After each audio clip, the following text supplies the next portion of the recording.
To the professional eye, particularly that of a submariner, it appeared far different. Sea Dr. Shojiro Yura, a member of the Naval General Staff, was an advisor on submarine affairs. Here is what he told me about the planning for Midway. Shortly after I assumed my post on the Naval General Staff in March 1942, one of Admiral Yamamoto's staff officers, Captain Yasuji Watanabe, arrived in Tokyo with a rough plan for the attack on Midway. It had been worked out in tabletop maneuvers on board the new super battleship Yamato at Kure and approved by Admiral Yamamoto.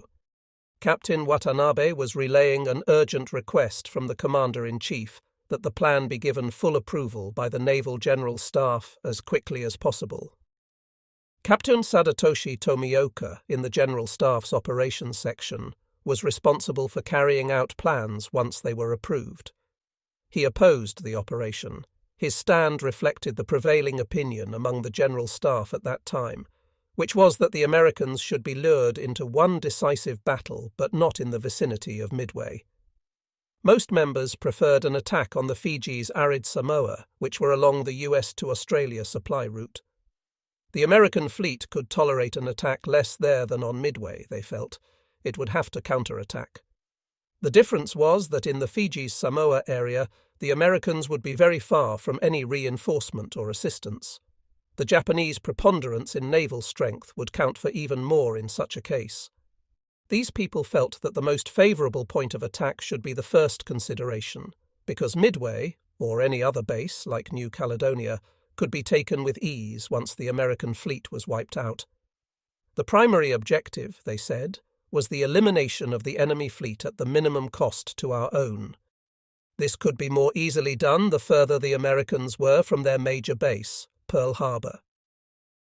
Yura also told me how Captain Kameto Kuroshima, operations staff officer for Yamamoto, argued with Captain Tomioka.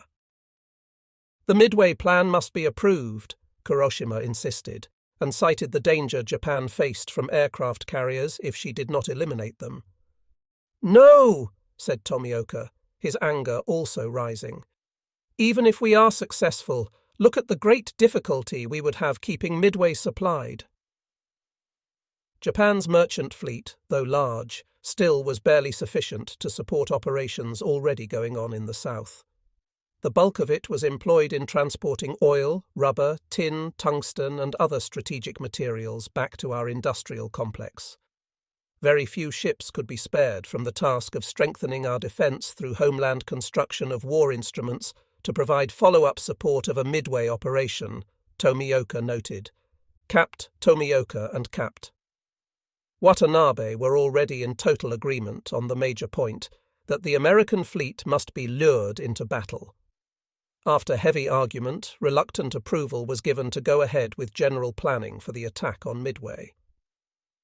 Not long after that, a detailed operations plan was drafted by Yamamoto's staff and sent to Tokyo for final approval. Once this was given, the final preparations would begin. At this point, Rear Admiral Shigeru Fukudome, Tomioka's senior in the operations section, had to give approval. Sea Dr. Yura read the detailed plan as soon as it arrived and was on hand to advise Admiral Fukudome. He noted that Subron 5 was included, and this was the focal point of his objections to the Midway plan. "I cannot agree or recommend the use of that squadron in the task it has been given," Yura told Fukudome. "Those submarines are too old and too slow for that mission." Subron 5 was under Rear Adm. Tadashige Daigo, and was at that moment in Japan undergoing overhaul and repair. Most of these obsolescent boats were supposed to go into the reserve fleet on training duty. Everyone was at least a dozen years old. None could dive safely past 200 feet. "The main core of the American fleet in Hawaii," said Sir Dr. Yura, "will be composed of aircraft carriers. The old submarines of Subron 5 cannot cope with air attacks and patrols. They cannot carry out reconnaissance against such a foe, nor can they attack aircraft with any hope of success. I realize, of course, that every available warship must be committed to this operation.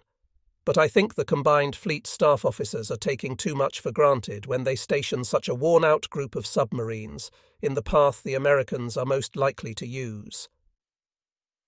Ura's arguments did not prevail. The I-Operation detailed plan was approved, unchanged so far as use of submarines was concerned. Ura would later have the satisfaction of being able to say, "I told you so." But it would be poor satisfaction. Yamamoto's plan to move against Midway, lure out the American fleet, and destroy it was given the green light. All submarine commanders began making preparations to carry out their tasks, unaware that US intelligence experts had broken the Japanese naval code. The Americans had a vast amount of information about our intentions. From this, they built a mosaic of our plans for ADM. Chester Nimitz in his hilltop headquarters above Pearl Harbor. Yet even if the Americans had not broken our code, I am not surprised that they learned of our intentions. Or at least that they knew Midway would be the next point of attack. Our security was awful. The talk at Cure, where I was about halfway through the course for submarine commanders, was all about Midway. It was on everyone's lips.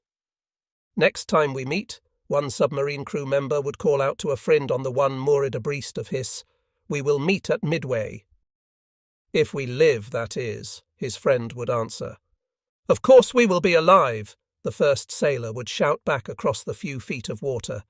"We don't want to die before we have taken Hawaii, do we?"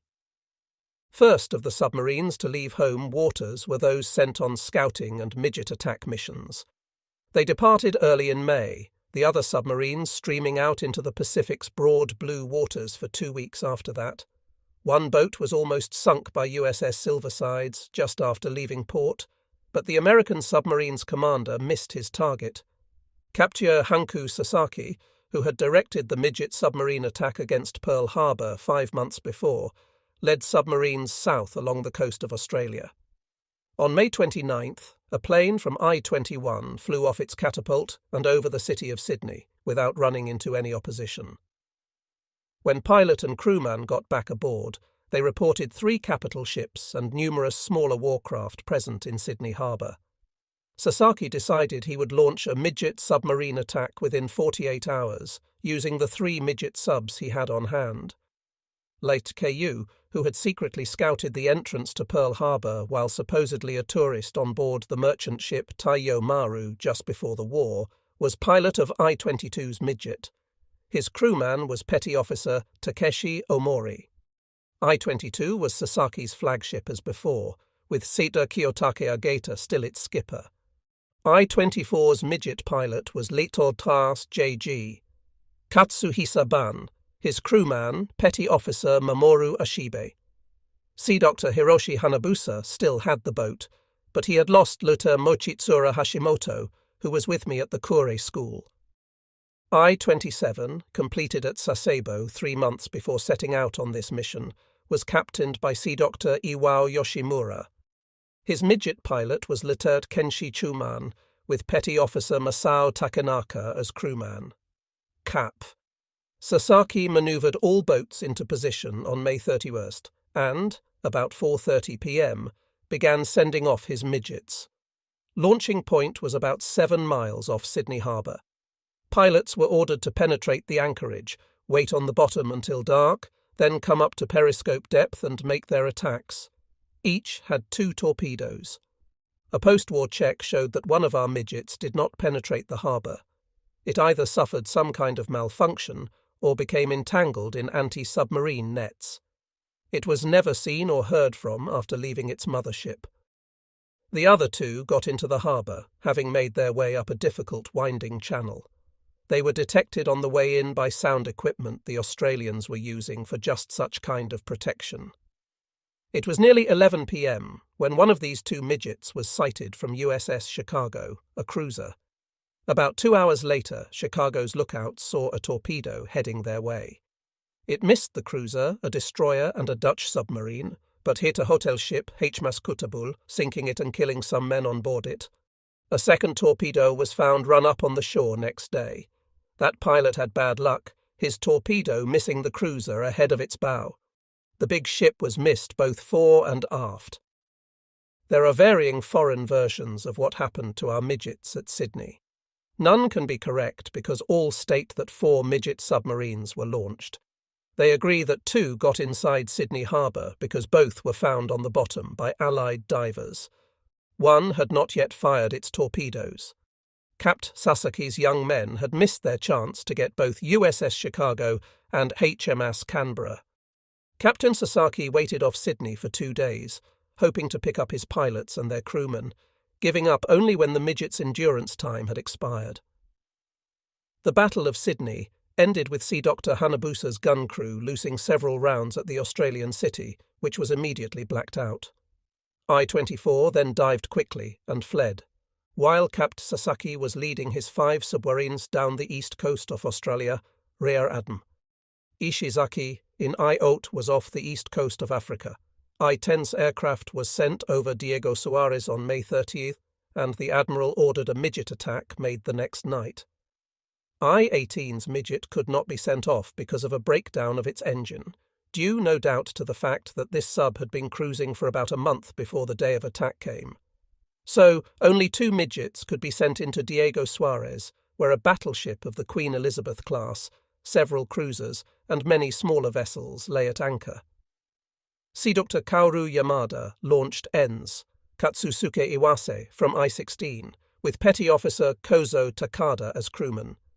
Sea Takashi Yamada sent Lite Saburo Akeda away from I-20, with Petty Officer Masami Takemoto. Akeda had been waiting 4 years for this chance. He had been a pioneer midget pilot with Lart Naoji Iwasa in 1938, when the weapon had proved itself well enough to gain approval for mass production.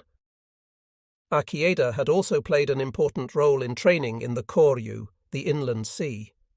These young lads, the cream of young Japanese manhood, thought very highly of themselves and their weapon. They were not organized as a Toko cause, were never meant to be suicide pilots. Still, they had a streak of fatalism in them, as testimonials left behind them show. Off Pearl Harbor, Lit Iwasa had written the words "Shisei," utmost loyalty, with brush and ink on rice paper as a memento for I-22's crewmen. He and many other midget submariners never truly expected to return alive from missions, though some did during the Solomons campaign. All faced danger cheerfully and fearlessly. The attack on Diego Suarez was very successful. The battleship HMS Warspite was hit and badly damaged. She retreated quickly to Durban, South Africa, and posed no threat to our Indian Ocean forces for quite a while. An enemy tanker was also sunk. A reconnaissance flight over Diego Suarez from one of the submarines after the attack found the battleship missing from her mooring place, and at first our High Command concluded that she had been sunk.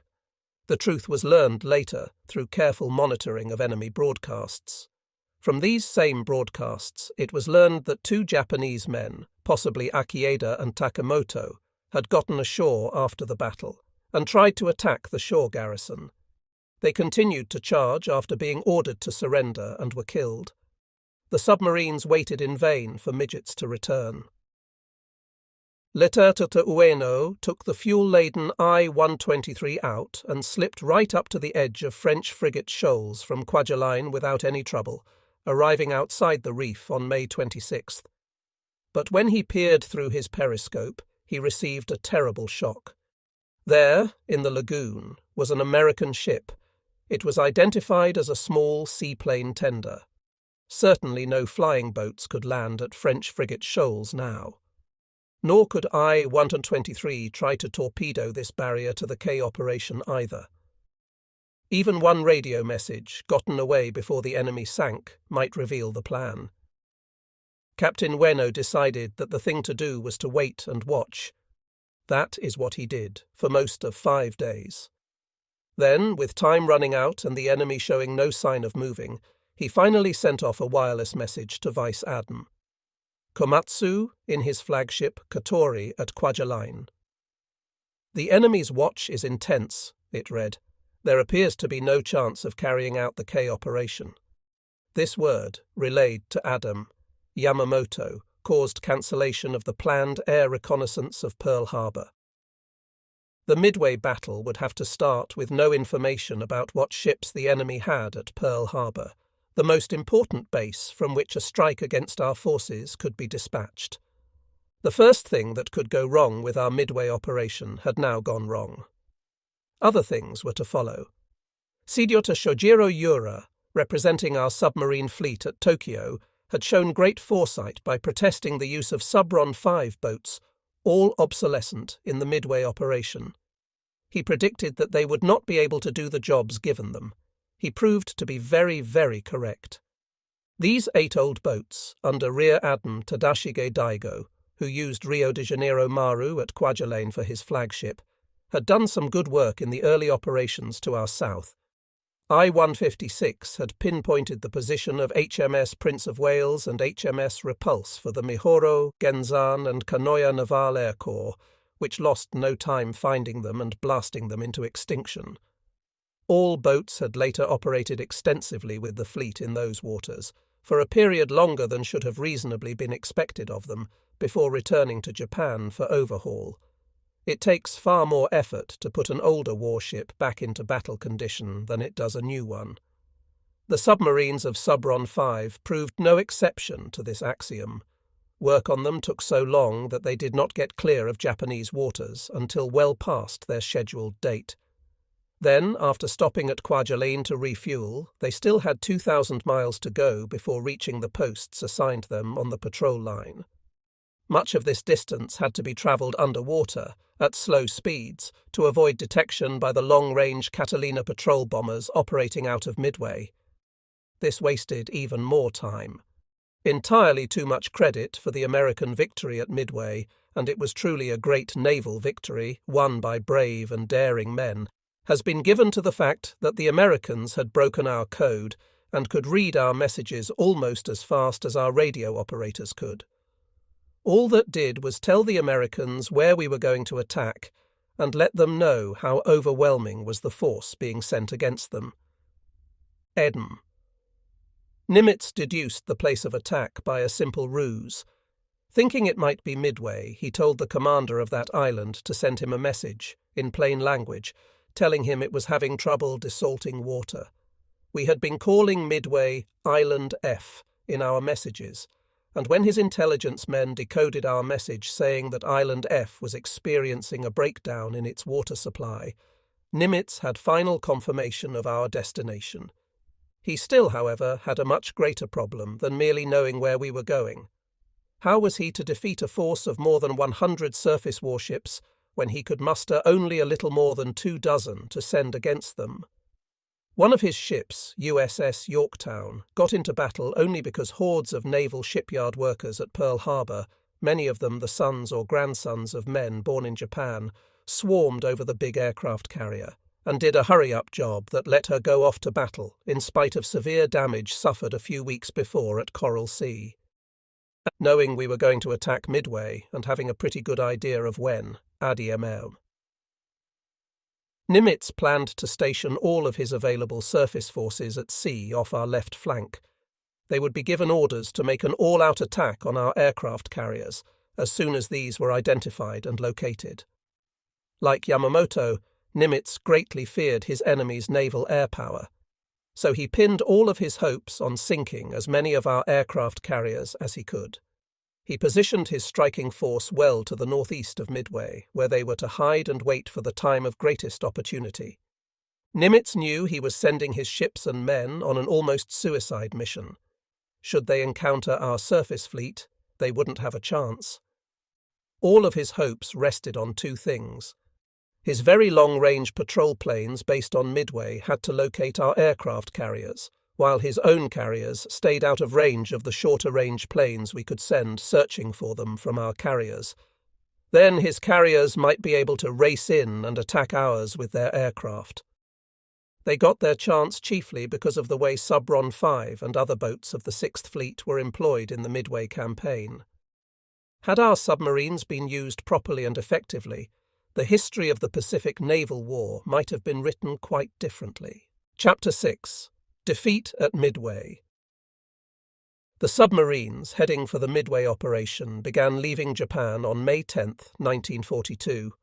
They kept streaming out of Tokyo Bay and from Bungo Strait, the water passage separating the islands of Honshu, Kyushu and Shikoku from one another, for 2 weeks after that.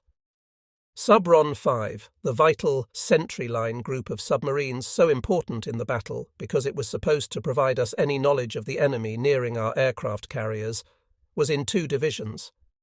Captain Ryojiro Ono had 4 boats. These were I-156 under Lieutenant Katsuo Ohashi, I-157 under Lieutenant Sakae Nakajima, I-158 under Keta Sochichi Kitamura, and I-159 under Lieutenant Tamori Yoshimatsu. Advance notice of the poor fortune Subron 5 would experience was given on May 17th, just after some of the submarines had cleared Bungo Strait.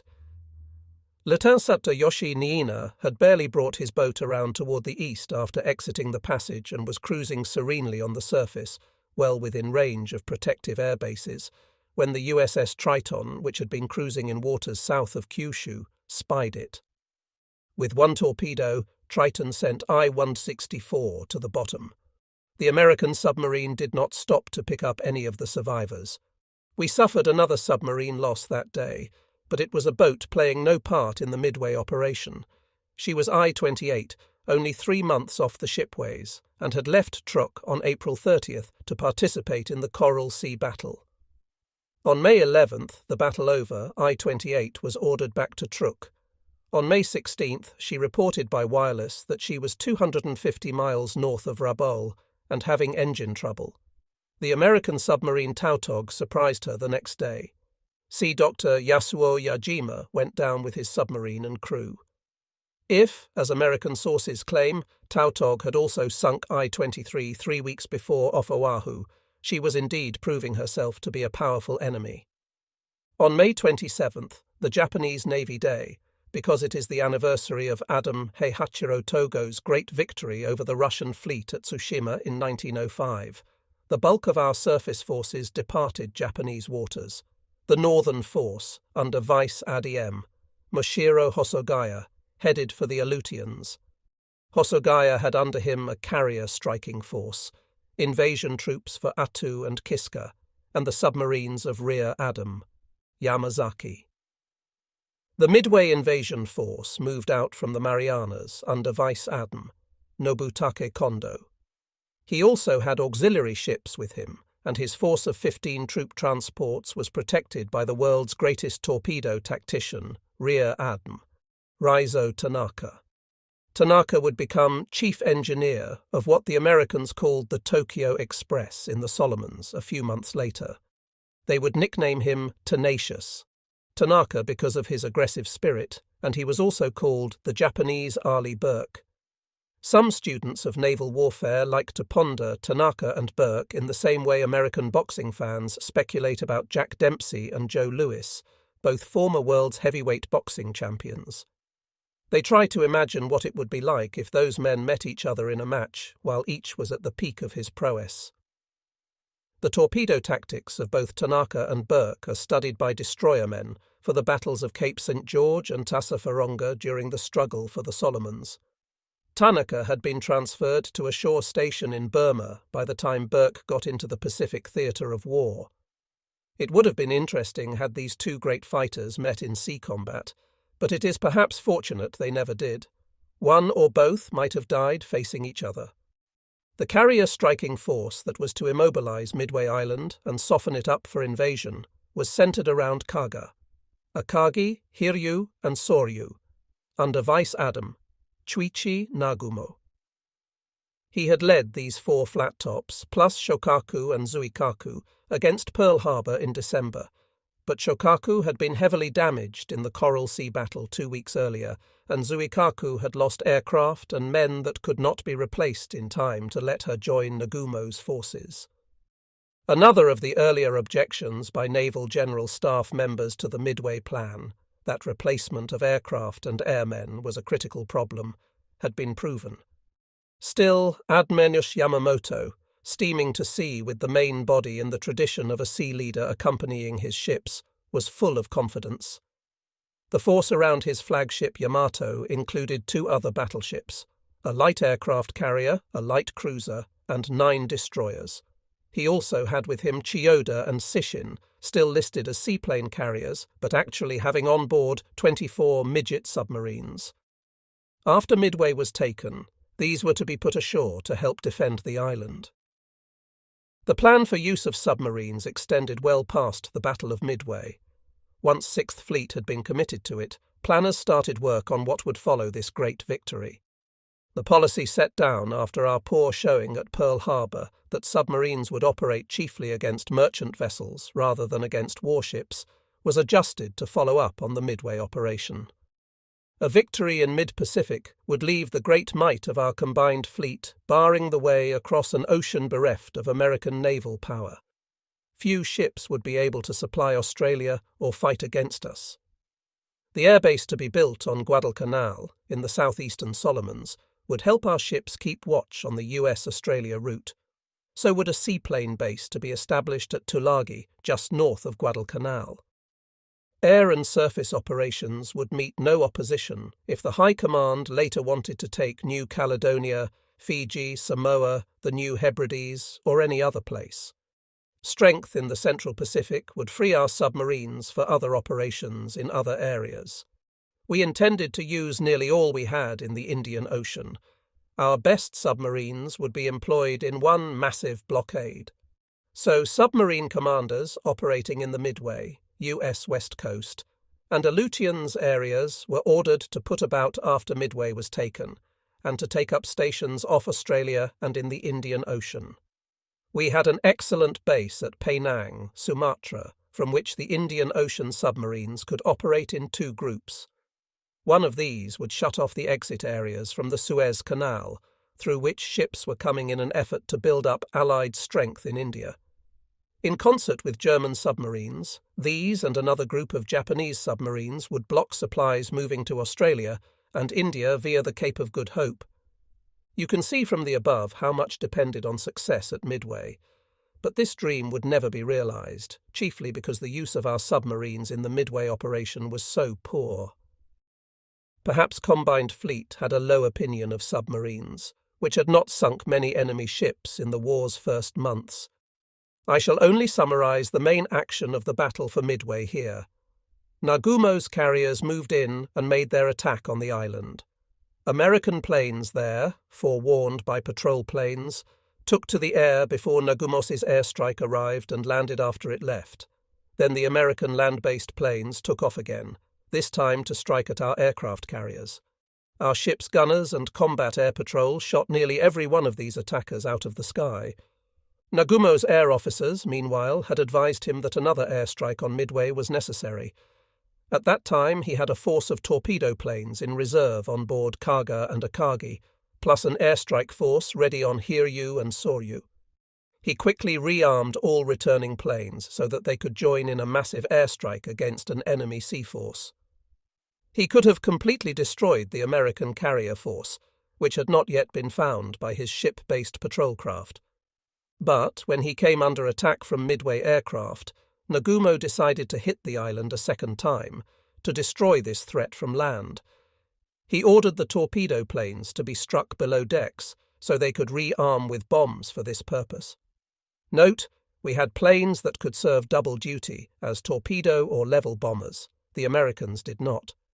Nagumo's force was in this vulnerable condition, with his cover of fighter planes down near the surface, beating off attackers from Midway and with torpedoes and bombs lying loose around the hangar decks of Kaga and Akagi, when enemy dive bombers suddenly appeared overhead.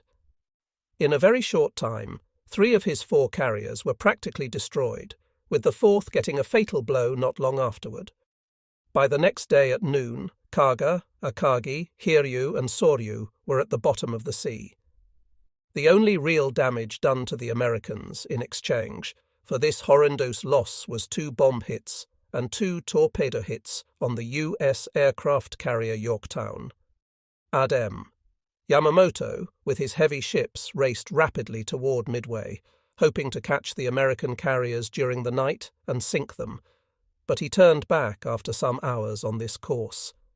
The American carriers, on the other hand, steamed westward for a while, then wisely retreated to the east.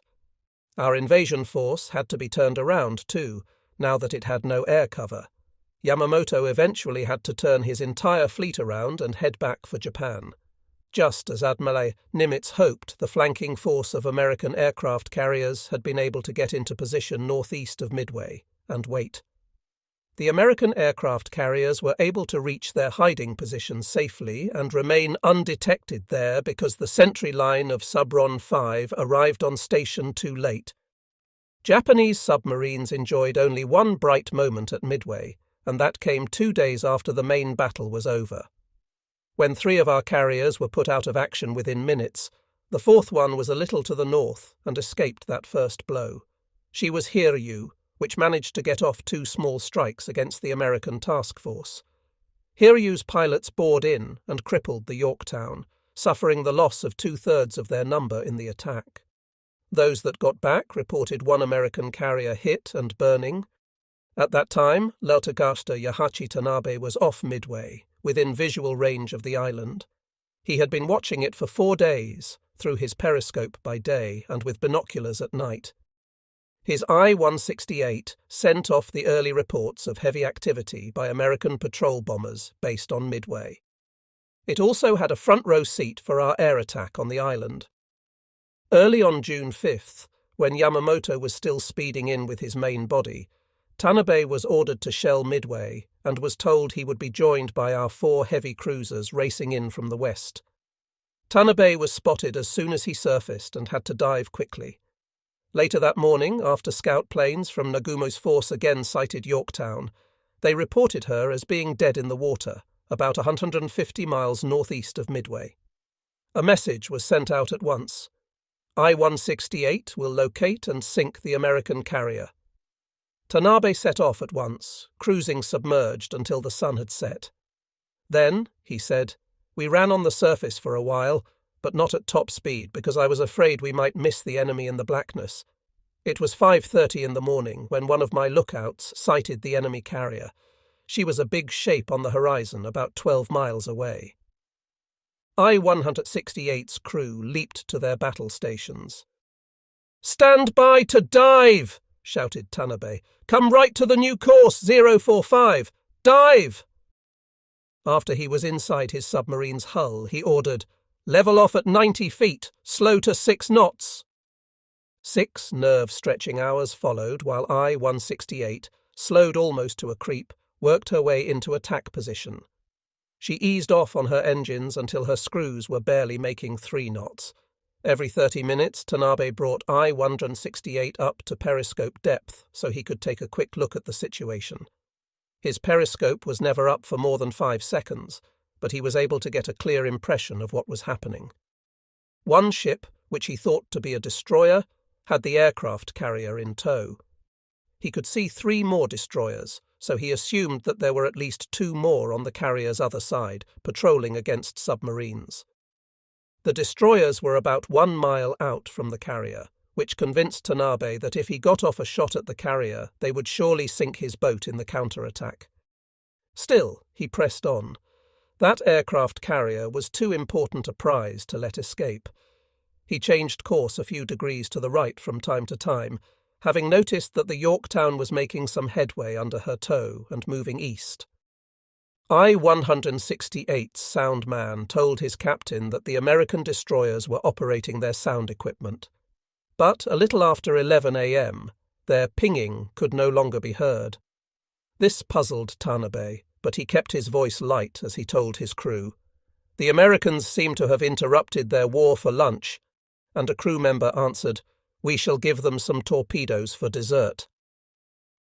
The next time Tanabe put up his periscope for a quick sweep, he found himself inside the destroyer screen. 2 destroyers were abaft his beam, one about 1,000 yards to starboard, the other an equal distance to port. He was now heading straight for the carrier's centre and should have given the order, "Make ready to fire!" Instead, he stunned his crew by calling out, "Down periscope, right 20 degrees rudder." Tanabe's men must have thought he'd gone mad, but they obeyed his orders even before he began an explanation for his actions. I-168's captain had been so intent on getting safely past the American escort ships that he had actually let himself get too close to the Yorktown. Now he was afraid that the run of his torpedoes would be too short to arm them, since it took several hundred yards to do that. What he had to do was make a complete circle and get back on his original track, but he wanted to end up further away from the carrier when his circle was completed, so he eased off the rudder as I-168 started to come around. The submarine made a wide circle, taking about an hour to do so, while her crew, in bare feet or thin cotton slippers, kept near total silence. I-168's periscope did not again appear above the surface until she was almost back on her original approach course. While he waited, Tanabe outlined a special plan to his torpedo officer.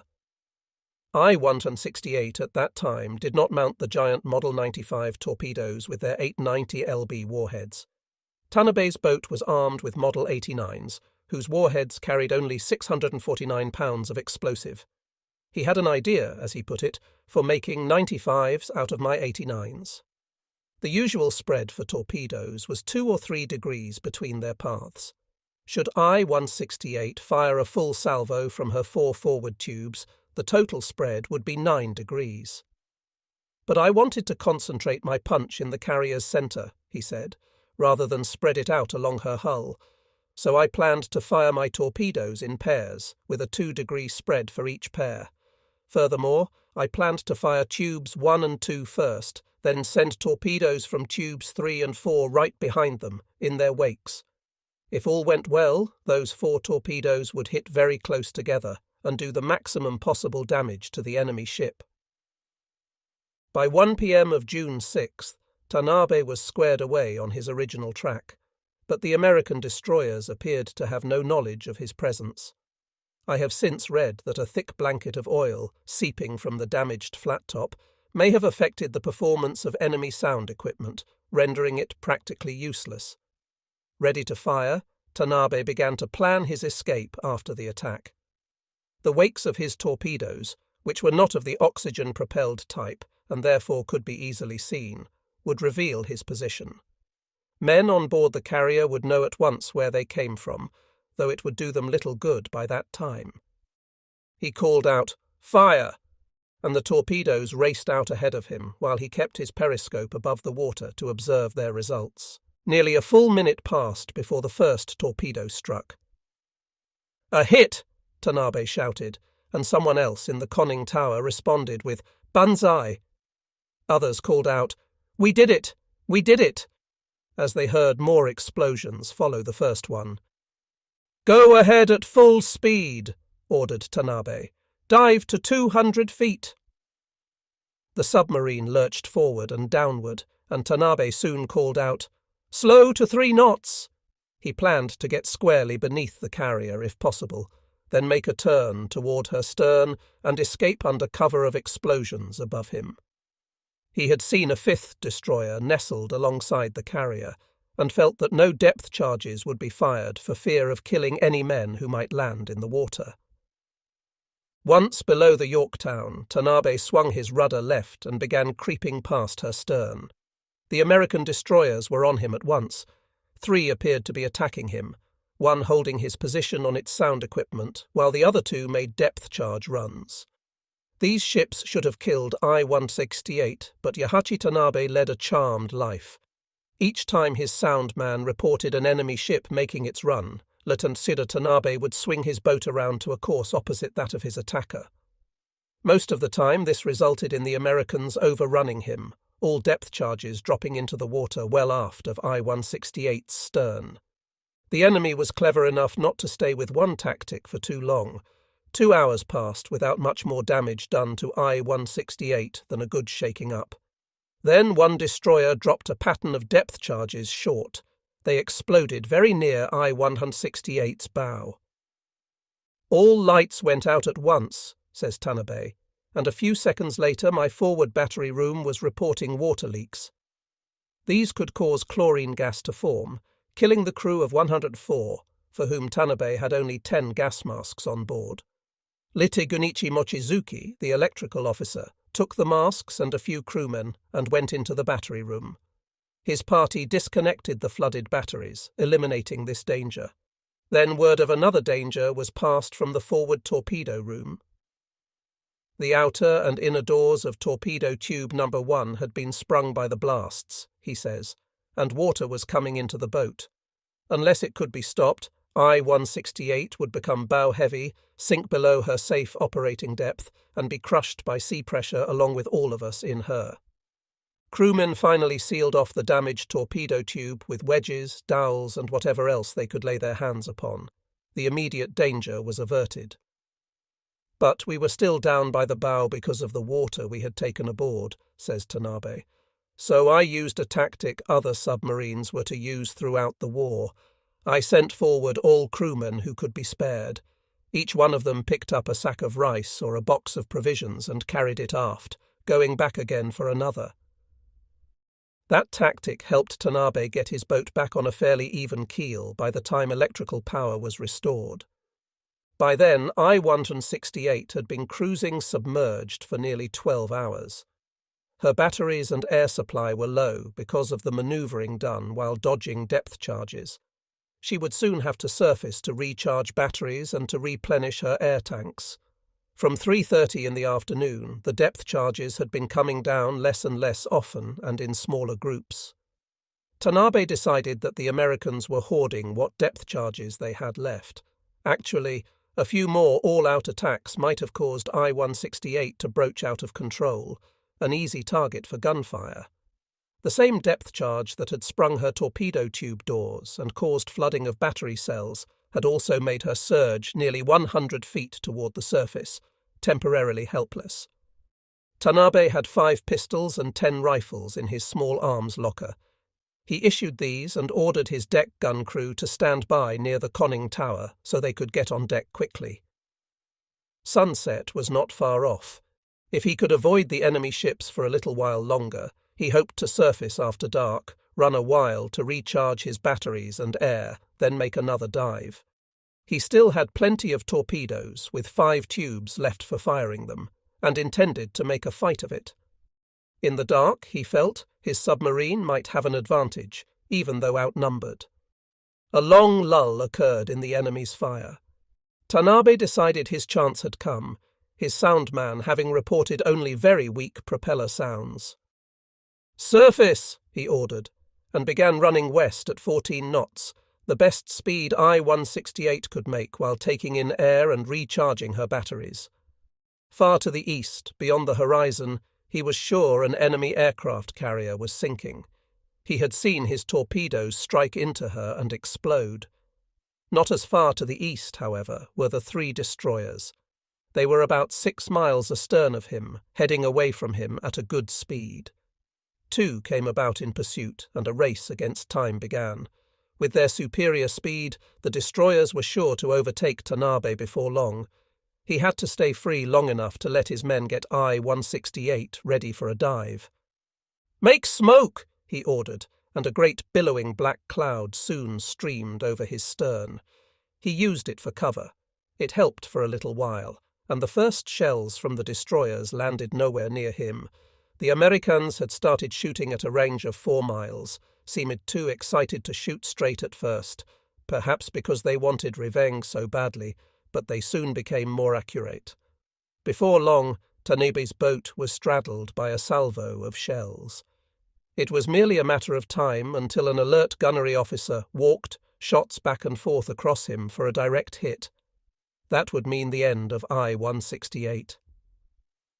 "I can remember the moment of that straddle most vividly," says Tanabe. "Men on deck began darting quick looks at me, their faces taut and pale. They were anxious to get back inside the hull and for I-168 to dive.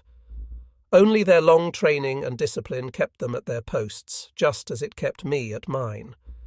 I could also detect a note of strain in the voices of the men below as they called up reports. Those men, intent on dials and gauges, knew we had to stay on the surface long enough to give our boat a fighting chance, but they also wanted to get beneath the surface, away from enemy guns. I held off as long as I dared, then shouted down, "Have you enough air and power for short-time operations?" "Yes," came the rapid answer. "Then stand by to dive," Tanabe yelled, ordering his gun crew and lookouts below. He followed them down the hatch and tried another ruse to fool the trailing destroyer men. He ordered the rudder put full over, reversed his course while still on the surface, and dived while heading straight at his pursuers. Because of the black smoke, they couldn't see what he was doing. As Tanabe hoped, the destroyers ran right over him, and I-168's crewmen enjoyed a few moments free of fear. The destroyers located him again after a while, but fired only a few more depth charges before breaking off their attack. The enemy faded off Tanabe's sound equipment to the east. He assumed that they had been summoned back to the carrier, possibly to help pick up survivors. In any case, his ship was spared. By carefully husbanding his fuel supplies, Tanabe was able to make it back to Kure via a northern route, heading first for Hokkaido, veering south for Yokosuka, then to Kure. He deliberately passed up the shorter trip to Truk in case the enemy was still searching for him. A great crowd awaited I-168 at Kure. Tanabe was hailed as a national hero. He was immediately given command of a new submarine, I-176, together with the privilege of handpicking the crew for it. His experiences in I-168 made him pick men with lots of factory machine experience as civilians. The wise choices he made were to save his life and his new submarine later. The battle for Midway was over. Japan had lost 4 of its first-line aircraft carriers, a heavy cruiser, 300 aircraft with most of their airmen, and 2,000 sailors. This proved to be the turning point of the war, even though the Americans also suffered very severe losses in planes and pilots, plus a carrier and a destroyer. America could never have made its assault on Guadalcanal 2 months later, had it not known that Japan's carrier air power had been sorely weakened in the June battle. When the combined fleet returned to Japan, the crews of its ships were restricted to their vessels for weeks. Even flag officers like Rear Adm. Reiso Tanaka had to remain on board, for fear that word of the awful defeat might leak out. The wounded were taken from their ships at night and secluded in hospitals with no visitors allowed. Publicly, the High Command put a bold face on things, releasing the following communiqué. Imperial General Headquarters, June 10th, 3:30 p.m. Imperial Navy units operating in the Eastern Pacific repeatedly raided Dutch Harbour and enemy key points in the Aleutians on June 4th and 5th. On June 5th, they vigorously attacked Midway Island in the centre of the Pacific, inflicting heavy losses on the American fleet and air units in that area. In effective cooperation with the Imperial Army units, the Navy has captured key points on the Aleutian Islands since June 7th. The battle in that sector is still going on. The results ascertained to date are as follows. 1. In Midway area. 1 American aircraft carrier of the Enterprise class and 1 American aircraft carrier of the Hornet class were sunk. Approximately 120 enemy planes were shot down in air battles. Military key points were blown up. 2. In Dutch Harbour area. 14 enemy planes shot down or destroyed on the ground. 1 large transport was sunk. 2 groups of petroleum and a larger hangar were caused to burst into flames. 3. Losses to the Imperial Navy were 1 aircraft carrier. Another aircraft carrier and a cruiser were badly damaged, and 35 planes have yet to return to their bases. The truth was not very long in getting out. Men could not be held on board their ships forever, and in a few weeks word spread through the fleet of our terrible losses. The news spread among the citizenry after that, but not much happened. Top officials could show that Japanese garrisons were almost everywhere. The great victory in the Philippines over an army of 100,000 men was still fresh in all minds, Corregidor having surrendered in May, and the public still believed the communiqué issued after the Battle of the Coral Sea. It had listed 2 American aircraft carriers, 1 American battleship and 1 destroyer as having been sunk. It also claimed heavy damage to a British battleship, an Australian heavy cruiser, and an American heavy cruiser of unidentified class. It reported that 89 enemy planes had been shot down, while admitting only the loss of a small Japanese aircraft carrier. But, so far as the Japanese public was concerned, all seemed to be going well. They continued to endure the hardship of rationing, just as they had been doing for the previous 3 years, well before the war started. They did not know that all the damage 125 Japanese warships had been able to do in the Pacific, outside of a few bombings, was sink the aircraft carrier Yorktown, destroyer Hammond, and 2 merchant ships, SS Coldbrook, 5 104 tons, and SS Coast Trader, 32 86 tons. I give Sea Dr. Minoru Yokota and I-26 credit for this last vessel, sent to the bottom off the U.S. West Coast. I will now indulge in what the Americans call Monday morning quarterbacking. After the Battle of Midway, the staff of ADM. Yamamoto got along much better with members of the Naval General Staff, chiefly because the defeat made Combined Fleet staffmen a lot less arrogant. But Midway should have been a victory. Over 200 Japanese ships were employed in this effort. Some have written that American intelligence efforts really won the battle. This is not true. Others have put the blame on Admiral Yamamoto, saying he should have kept his vast naval strength together, crushing the Americans with it when they met. Yamamoto is blameless. He did what was right. He kept his main body in position where it could move to back up either his northern or southern forces, Aleutians or Midway, if either were attacked. American carrier admirals, who have the advantage of speaking from victories they won only when they finally outnumbered the remaining Japanese carriers, and had learned many lessons from men other than themselves, say that Yamamoto should have put his main body among his carriers, so it could provide anti-aircraft protection for them. Had this been done, they say, Nagumo's ships would not have suffered so much harm in just one dive-bombing attack. It is true that these men employed their battleships in company with their carriers, but I suggest that it might have been more because they had to, rather than that they wanted to. In the first years of the war, the Americans had to make do with what they had. It is to their credit that they refined the carrier battleship task force into a mighty weapon. Again, however, one should look at the list of ships America could use in frontline battle during 1942-43 before deciding whether battleships with carriers was an invented or a necessary development of naval warfare. Nagumo has been attacked for his indecisiveness. Of this charge, he certainly was guilty. A look at the Pearl Harbor and other attacks he led provides evidence to support this verdict. On December 7, 1941, Nagumo sent half of his air strength in and kept the other half ready for a repeat attack. This second half was also ready to attack enemy aircraft carriers, should they appear. And while the second half was over Pearl Harbor, the first half was on flight decks, arming and refueling for a strike against any naval force sighted. 4 months later, when the Nagumo force hit Colombo, Ceylon, the same tactic was used. One wave went in, while another stood by. The first wave was en route to target when scouts reported the presence of British capital ships.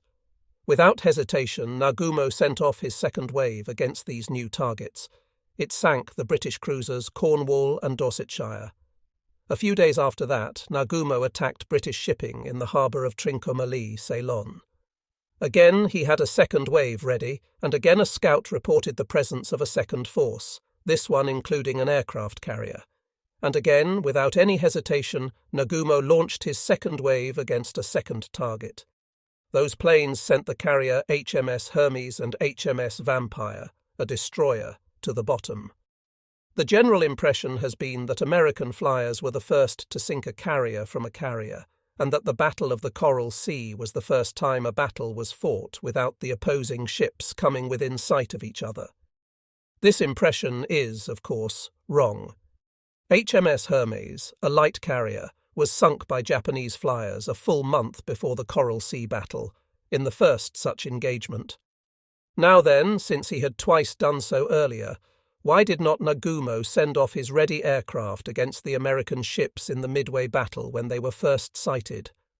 And there is a much more important question to be asked than why Yamamoto spread his strength so widely, and why Nagumo hesitated. Neither question would have to be asked had the enemy been located earlier. So I ask, why were submarines not used properly in the first place, since they held the actual key to success at Midway? For the attack on Pearl Harbor, a total of 14 submarines were used in a screen. I was executive officer in one of them, I-15, cruising in line abreast with 10 other submarines, 300 miles ahead of Nagumo. 3 other submarines were just 50 miles ahead of him.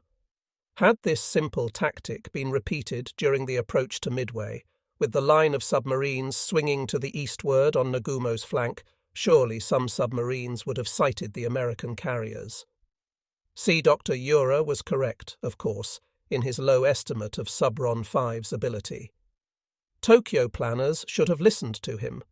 A moderate change in plans could have sent newer and more powerful submarines out far earlier to form that sentry line between Pearl Harbor and Midway. They would have discovered the Americans lurking on Nagumo's flank, would have alerted Nagumo and probably sunk some of them too. Because it wasn't done at Midway what Yamamoto feared did happen. The enemy came in from the flank, catching our forces by surprise, and Japan lost the bulk of a naval air strength which, to that point, had been responsible for nearly all of its victories. The master plan to close off more than half of the world's waters to the enemy was wrecked, and it all happened purely because those planning the Midway assault did not give enough attention to establishing early contact with the counter-attacking force. Again and again, this lesson of poor employment of submarines at Midway would later be brought home to us. American submarines, on many occasions, reported movements of our forces early and struck at them as they passed, using the basic strategy we ourselves had been practicing for in the pre-war years. 1/3 of all Japanese warships sunk went down before the torpedoes of submarines under Vice Admiral Charles A. Lockwood, commander of U.S. underwater forces in the Pacific. Apparently he and his staff had far less trouble convincing their seniors how submarines should best be employed in war. Except for heavy accent on how many of our merchant ships they sank in the war, the full role of American submarines against us has never been properly explained. They won the Pacific Naval War for America. Some of the Japanese submarines with the Aleutians force went on to the west coast of America after the Midway battle. I-26 shelled a Canadian telegraph station at Estewan Point, Vancouver, on June 20th. On the next day, I-25 shelled Fort Stevens, Oregon, with Sata Tagami shrewdly taking his boat in and out through a fleet of fishing boats. This made detection and pursuit of him very difficult for the enemy. The midget-carrying submarines off Sydney continued to operate in those waters and reported several sinkings. On June 1st to 8th, I-21 bombarded the city of Newcastle, Australia. It was the other group of midget carriers, however, that sent in the best news. After severely damaging a British battleship and sinking a tanker at Diego Suarez, they moved north and covered the Suez Canal exits. I-10 especially enjoyed great success. All told, these submarines sank more than 20 enemy ships in the 2 months following the Midway battle. I graduated from Submarine Commander's School at the end of June, with orders to take over command of RO-1001, a brand new medium-sized submarine. Just before I finished the course, our class received some startling news. We did not fully realize it at the time, but it was the true turning point of the war for Japan's submarine power, just as Midway was the true turning point for our naval air power. I-1, I-2, I-3, I-4, I-5, I-6 and I-7 had been dispatched from home waters to support the thrust into the Aleutians. On June 21st, while patrolling in a very thick fog which made visibility almost zero, I-5's deck watch suddenly found themselves showered by enemy shells, some of which came dangerously close to hitting their submarine. I-5's captain ordered a crash dive at once, and the sub just barely escaped annihilation. This was the first indication that the Americans had radar in their ships and could use it to control gunfire. Radar was to prove a big factor in the defeat of my country, and the most ironic thing about it is that the Americans, for all their reputation for inventiveness, got the heart of their radar from Japan. Radar was not in any kind of sense an American invention or development, since the Americans got their first assistance with radar from the British, who were reluctant at first to share this secret with their proposed allies. Dr. Hidenobu Yagi of Japan developed the Yagi antenna, whose principle was the heart of most radar sets used during World War II and later. He developed it long before World War II started, but no one in Japan attributed any military significance to Yagi's invention, thus proving the biblical saying that a prophet is not without honor except in his own country. The Japanese scientist accomplished this, mind you, nearly 10 years before the Pacific War started. During the early 30s, Dr. Yagi visited the United States, where he delivered papers on his antenna before various scientific bodies. These papers were printed in American journals. Later, enemy scientists turned his writings to their advantage to help them in refining this electronic phenomenon. Japan, on the other hand, made no great effort to produce radar. More than 2 years of conflict passed before a dependable radar set appeared on board any of our warships. So, as June 1942 ended, the general news coming to us at Kure was not good, except for the accomplishments of the Indian Ocean submarines. Nevertheless, I was optimistic. I had enjoyed a few months of Hisako's excellent cooking and warm companionship, together with the gurgling company of my fine son, Shuichi. And before long I would board my first submarine command, something I had been looking forward to since my days at Itajima. Chapter 7.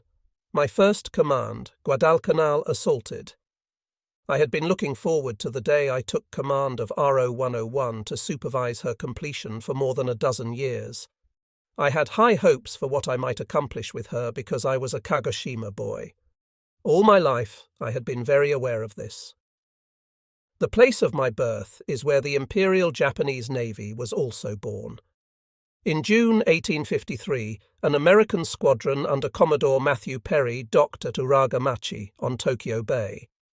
In September of that year, a Russian force of ships moored at Nagasaki. Japan, after nearly 240 years of self-imposed isolation, had her doors wrenched open to the world against her will.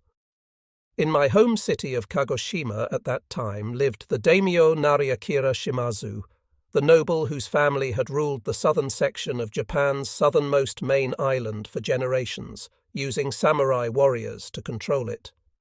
Of all our people, Lord Shimazu knew most about foreigners. Kagoshima City is in the prefecture, state, of Kagoshima, which has a long coastline and includes many small islands. Our people were hardy seafarers, who therefore had some previous contact with the outside world. Lord Shimazu at once realized that Japan would be ravaged by foreigners unless she built adequate defenses, a prediction shortly proved true by the infliction on us of unfair one-sided treaties and the bilking of us out of our gold supplies. Jokamachi, castle towns, like Kagoshima had been for nearly 700 years, might be all right for maintaining internal security, but they meant little against a sea invasion by foreigners.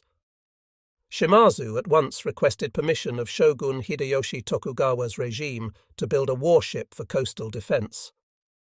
Receiving it, he launched a warship the next year, mounting cannon. These were tended by samurai artillerymen from among his retainers. He helped overthrow the shogun regime and restore the emperor to his throne, but Lord Shimazu also later became involved in a civil war over attitudes toward foreigners, his ships fighting a naval battle with those of the new government. Nevertheless, he holds a dear place in the hearts of Kagoshima people for his effort to bring them swiftly out of the medieval and into the modern age. He opened many schools so young people could get an education. The brighter students he sent to Tokyo, and some to Europe, for higher learning. He wanted to bring knowledge of Western civilization to our home. Because of Shimazu, a preponderance of modern Japan's educated men came from Kagoshima, although it was the poorest section, materially, of Japan. These men played important roles during the last part of the 19th century. A part of Kagoshima City near where Shimazu's castle was located is called Kajiyacho. It is a very small area, even smaller than 1 square block of New York City, but the samurai spirit has always been strong there. This tiny place had an impact on Japan, all out of proportion to its physical size. Among the famous men born in Kajiyacho was Takamori Saigo, Japan's first modern general. He played a leading role in the restoration, which culminated in 1868 with the shogun overthrown and young Emperor Meiji ascending the throne to power. Prior to that, for centuries, our emperors had been figureheads, the real power being exercised by shogun, foreigner-defeating warriors, who were charged with the defense of Japan. Another famous Kajiyacho man was Iwao Oyama, who helped mold a modern army out of Japan's peasant class when the samurai were disbanded. He was senior officer in the Imperial Japanese Army during the Russo-Japanese War. A third was Toshimichi Okubo, faithful servant of the Meiji government and contributor to the first parliamentary system of rule in Japan. A fourth was Tamesada Kuroki, general in the war with Russia. A fifth was Gombe Yamamoto, who became Navy Minister during the war with Russia and was twice Prime Minister, as well as attaining the Navy rank of Admiral. And there was still another man who came from this tight cluster of homes in Kajiyacho. Still idolized in Japan, he was Heihachiro Togo, who defeated one force of Russian ships, then completely destroyed or captured a second force, sent more than halfway around the world to defeat him. His flagship at the Battle of Tsushima Strait, UN Mikasa, was restored in Yokosuka as a national shrine during the 50s. An American who greatly admired Togo was Fleet Admiral Chester W. Nimitz, USN, who lent his great name in an effort to remind our people of their great naval traditions through IJN Mikasa. Nimitz compared Togo's flagship with HMS Victory and with USS Constitution, the old Ironsides of which America is so proud.